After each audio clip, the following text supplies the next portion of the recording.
Back in 2015, the early part of 2015, I had missed my mammogram by 4 months. What happened is this: my insurance. You know, sometimes they change your insurance. The insurance was changed. So the place that I had been going to did not accept the insurance. So by the time I got through searching around, searching and searching and searching, I found this place that could take me. So then I made the appointment. By that time it was around 4 months. I do the self-examination. I did not find anything that was suspicious. So I didn't think it was a problem. When I went in to do my mammogram, I recall that day, you know how they have you dress out? I dressed and I was sitting there waiting and I was praying. You know, you have to pray. I was just praying. I said, Lord, don't let this be something that I have. But when I went in and they did the mammogram, she said, don't put your clothes back on just yet. I said, wow. She says, I need to show this to the doctor. She says, and I'll be back. I said, okay. But you know when somebody says something like that to you, you know something, it makes you feel uneasy. So I sat there and it seemed like it was an eternity. I mean, it seemed like she wasn't going to ever get back. But she did. And when she came back, she says, Miss Monroe, the doctor would like to just speak to you just a few minutes. I said, okay. I was just shaking.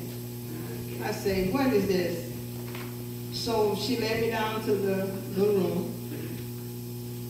I went in and she says, I really don't like what I see, and I'm not saying what it is because I have no idea just yet. But what I like to do is a biopsy. She says, and I'll be able to find out more. She said, don't you worry, don't you worry. It may not be anything. So I said, okay. I left that office, and I prayed, and I prayed, and I prayed all the way home. So I hadn't heard from them in about a week. And I kept thinking to myself, well, it must be okay, because normally what they do, they'll send you this little thing in the mail. But I hadn't got anything in the mail. So I said, you know what, I better call my doctor and see whether or not they had it. Well, one night, I was sitting there at the computer, and the phone rang. You know the 2650111? That's Shan. That was Shan. My doctor worked at Shan. I said, hello. She said, hello, Miss Monroe, is this you? I said, yes, ma'am. I knew who she was. So she says, are you home alone? I said, yes, ma'am. This was 7 o'clock at night. So what doctor called you at 7 o'clock? Business hours was over, and most of the offices closed at 5 o'clock. Yeah. So this was 7 o'clock in the afternoon. So I says, yes, ma'am. And so she says, are you sitting or are you standing up? So myself, now, I was shaking sitting down. I say, I'm sitting. So she says, Betty, I got your mammogram back today. She said, just came over the fax before I left the office. She said, I called to tell you that they found breast cancer. I said, what? She said, they found breast cancer. You know when somebody say cancer, you say death. Cancer, death, cancer, death. That's what I was thinking, you know. Hey, and I'm saying to myself, I said, now wait a minute. I said, Lord, my child sick. My husband is sick. I said, what am I going to do? I just started screaming to the top of my voice. I'm not kidding you, because there's my witness right there. They pulled up in the yard. They was coming from Dallas, as I suppose. They came in the house where I was, and I was just crying. I was just crying. I said, no, Lord, no, Lord. But, you know, in about 30 or 45 minutes, my house was swarming with people. The pastor, everybody was there. And they were praying. And they were praying, and they were praying, and I was praying. Up, I don't know what time they left there, in the wee hours of the morning, but we were still praying. I say, God, I say, please, don't take me now. I say, don't take me now. By the time I got through crying out to him, I felt so relieved. I felt so relieved, because anybody know when you call on the name of Jesus, he's your everything. He has the power to do everything. Right then, that's all I needed. I got up that morning. I called the cancer center. They told me to come on in. That very day, my daughter-in-law and I went in. And you know what? She said to me, she says, Betty, cancer 0, 1 with 4. She said, your cancer is in 0 stage. Jesus. I say, thank you, Lord. With prayer, I said, thank you. It was in 0 stage. And so she said, we want to do surgery as early as possible. She said, you have the kind of cancer called DCIS. Early stages does not spread. She said, I'm not going to say you won't have cancer someplace else, but that won't spread in that way. So I said, thank you. I went in, and when I went in to have surgery, I prayed, and I prayed, and I prayed.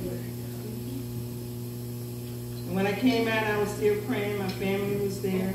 Everybody was there that I thought would be there. I came home. When I came home, you know, when they do the surgery, they send it off again. They called me a week and a half. 2 weeks later, they say, we need you to come back into the office. I went back to the office. She said they didn't get it on. She said we need to do another surgery. I went and had the second surgery done. Still recovering. Still in pain. 2 weeks later, she said, we're sorry. We still didn't get it. I said, going to be 0 stage, and you said, I was getting so frustrated. I was just like angry. I was, you know, everything. I said, you know, you said it was 0, and yet I'm in all this pain. And you're still doing surgery. I went in there determined. I said, look at here. And I talked to the Lord. I said, look at here. Whatever it is I need to do, just tell me what I need to do and let me do it. I'm so tired. And when I went into that office that third time, I said, look here, y'all take what you need. I don't need it because I ain't climbing no bars and I'm not doing all this else. I don't need it. Just take it. If it's going to help me, take it. I went in there, the surgery lasted 10 and a half hours. I had 22 hours worth of surgery within a 3-month period. I lost 42 pounds. But through it all, it was nobody but God. Through it all, I'm still here.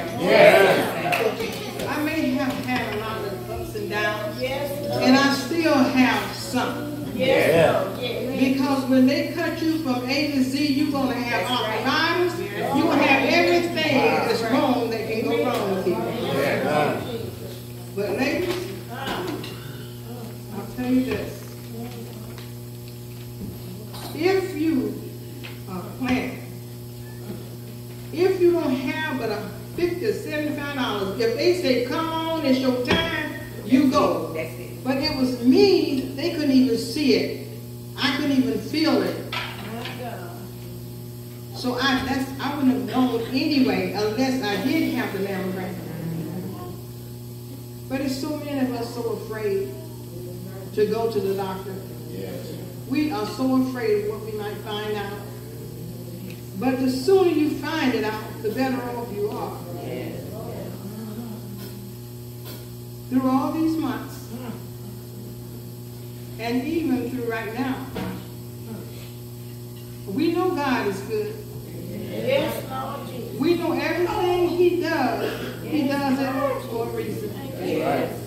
We know that. Right now, everybody in my house right this minute is facing some type of cancer. Right to this day. But Lord, we got power. We're going to still trust Him. We're going to still trust God. I'm so glad that you are happy here today just to share that story and that you know that God is good. And I don't care what you're going through, He's still going to be with you. He's still going to be with you. I had this little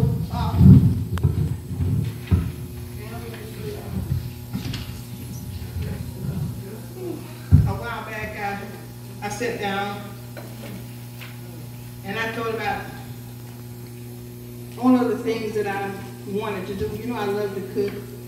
Everybody knows that. Yes, Lord. I don't mind helping where help is needed. I don't mind going where I need to go. And I say to you all, if you have family, stick with your family. Sometimes people need you, and just your support is medicine. It's healing. And just to look at you, to stop by somebody's house, just to bring them a dollar rose, a 50-cent card, you can pick up anywhere. People need you. Your family needs you. I can say I have the support of mine, but I know a lot of them do not and have not. Support your families. Support them.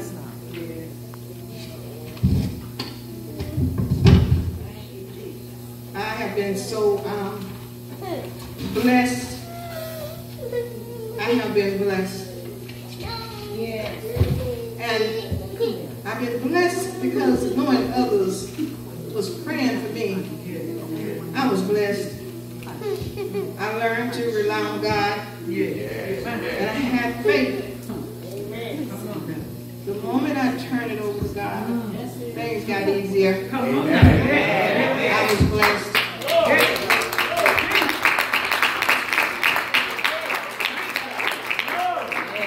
I learned to accept help from others. It heals both of you. I count my blessings every day with gratitude, no matter how great or how small. I ask you to do the same. Count your blessings. Because you're blessed to be among the living, because you could have been among the dead. So we're all blessed.